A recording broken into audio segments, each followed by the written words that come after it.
മലയാള കവിതയുടെ കാൽപ്പനിക വസന്തത്തിന് തുടക്കം കുറിച്ച കവിയാണ് എൻ കുമാരനാശാൻ. ആശാന്റെ കൃതികൾ കേരളീയ സാമൂഹിക ജീവിതത്തിൽ വമ്പിച്ച പരിവർത്തനങ്ങൾ വരുത്തുവാൻ സഹായകമായി. ഉള്ളൂർ, വള്ളത്തോൾ എന്നിവരോടൊപ്പം ആധുനിക കവിത്രയത്തിലെ ഒരാളായി കുമാരനാശാനെ കണക്കാക്കുന്നു. ആശയഗംഭീരൻ, സ്നേഹഗായകൻ എന്നിവ അദ്ദേഹത്തിൻ്റെ വിശേഷണങ്ങളായി പറയാറുണ്ട്. 1873 ഏപ്രിൽ 12 ചിറയൻകീഴ് താലൂക്കിൽ അഞ്ചുതെങ്ങ് ഗ്രാമപഞ്ചായത്തിൽ കായിക്കര ഗ്രാമത്തിലെ തൊമ്മൻവിളാകം വീട്ടിലാണ് കുമാരു എന്ന കുമാരനാശാൻ ജനിച്ചത്. അച്ഛൻ നാരായണൻ പെരുങ്ങാടി. മലയാളത്തിലും തമിഴിലും നിപുണനായിരുന്നു അദ്ദേഹം. ഈഴവ സമുദായത്തിലെ ഒരു പ്രമുഖനായിരുന്നു. പ്രധാന തൊഴിൽ കച്ചവടമായിരുന്നെങ്കിലും നാട്ടുകാര്യങ്ങളിലും അദ്ദേഹം ശ്രദ്ധ പതിപ്പിക്കുകയും മലയാളത്തിൽ കീർത്തനങ്ങൾ രചിക്കുകയും അവ മനോഹരമായി ആലപിക്കുകയും ചെയ്യുമായിരുന്നു.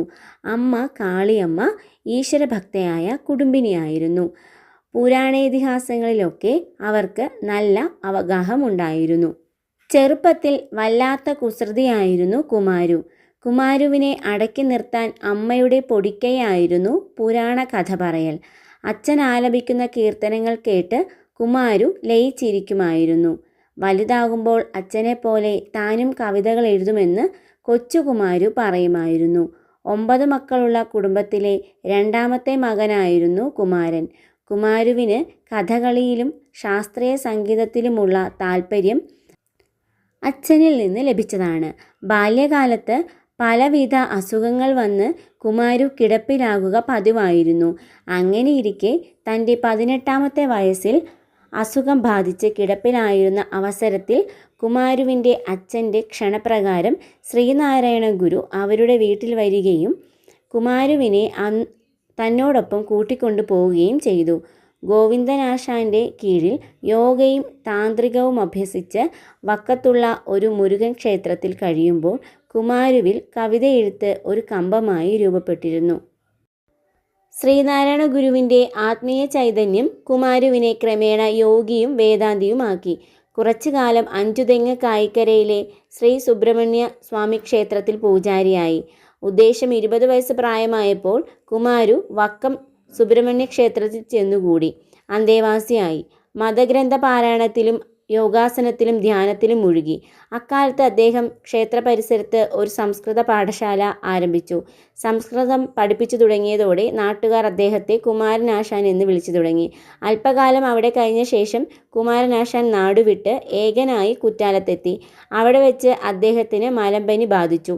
ഈ യാത്രയുടെ അവസാനം അരുവിപ്പുറത്തായിരുന്നു.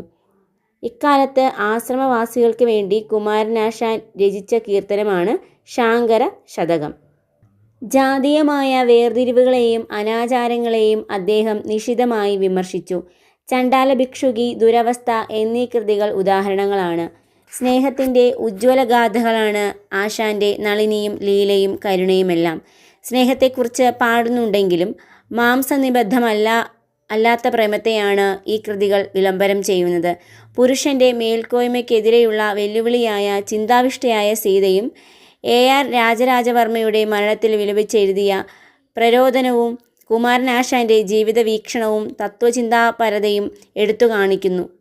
മലയാള സാഹിത്യത്തിൽ ഒരു പുതിയ അധ്യായം കുറിച്ച കൃതിയാണ് ആശാൻ്റെ വീണപൂവ്.